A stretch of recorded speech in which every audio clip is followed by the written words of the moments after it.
It's your questioning, Representative Mason? Excellent. Representative Swanson, you have 3 minutes.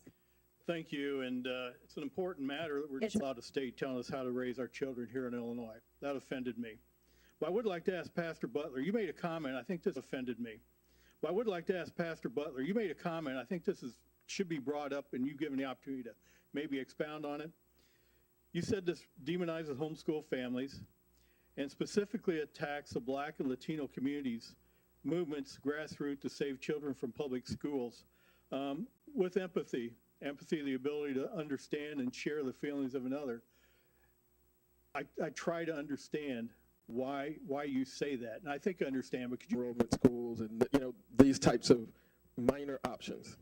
What you have in Chicago, I can't tell you about all over the state. I can't tell you about 40 years or anything like that. I can tell you about Chicago. I can tell you about Black and brown communities. I can tell you that what is going on there is that people trying to save their children's lives.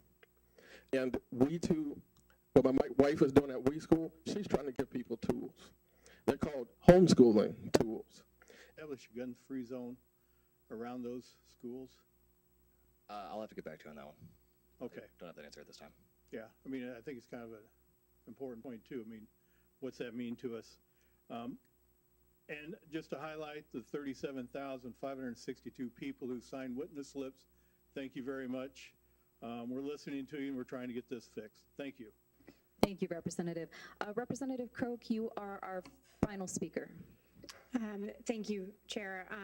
Representative, I do want to say I appreciate the fact that you are taking a lot of the advocates into consideration with this amendment. And I actually want to say I appreciate the fact that you waited this long to bring an amendment, because I think you were waiting as long as possible to get feedback, to have something that was as fully cooked as it possibly could be. And even the fact that you're sitting here still taking input and willing to work specifically on this truancy officer issue, because I will say, you know, as my understanding, and I cannot speak for a situation that Mr. Butler in like a situation that he may experience or within his community, you know, my understanding is a truancy officer would really only have a situation where they would pull a child away from a parent if there was immediate danger.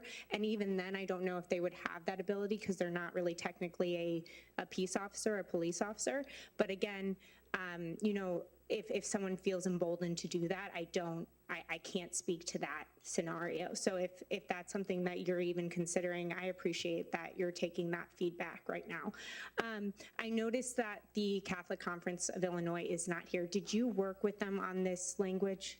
Yes, we did, and I'm sorry, Rabbi, you know, you're here, so I'm going to gesture to our friend, Rabbi Shlomo Shroka. We met with them, and this is actually the language that they suggested, and so we took their suggestion, and yes, because this is what their request was as well.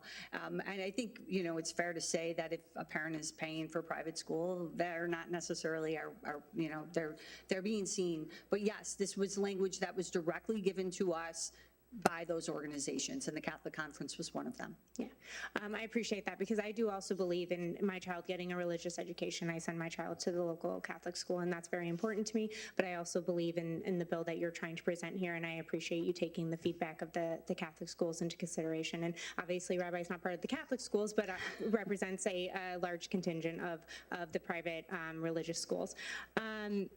I do actually want to point out something that Representative Alex said, because I think it's important to highlight that a piece of paper is not necessarily going to prevent some of the atrocities that we're hearing about.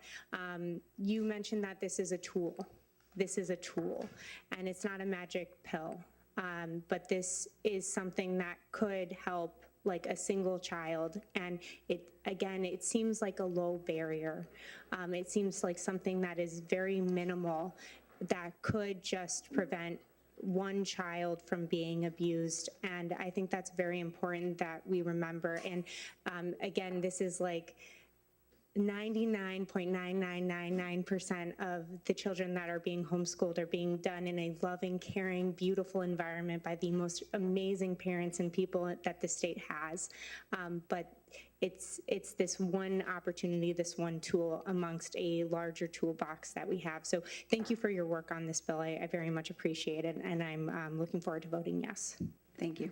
Thank you, Representative. We've had a very robust discussion and question and answer series, and in the interest of time, we're going to go ahead with our roll. Representative, Chair, may I just make three sentences? Quick.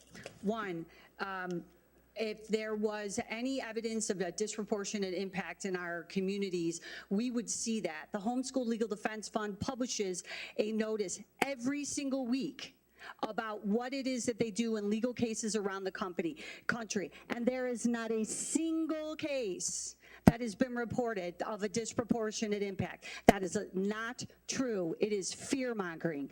And two, Carmen, we see you in the alumni. We see you, we hear your stories, and we will continue to fight. Thank you. Thank you. Clerk, could you please continue calling our roll? Mustman? Yes. Favordias? Yes. Elick? No. Mason? Yes. Niemerg? No. Swanson? No. Willauer? No. Yang Roar? Yes. Croak? Yes. Hernandez? Yes. Costa Howard? Yes.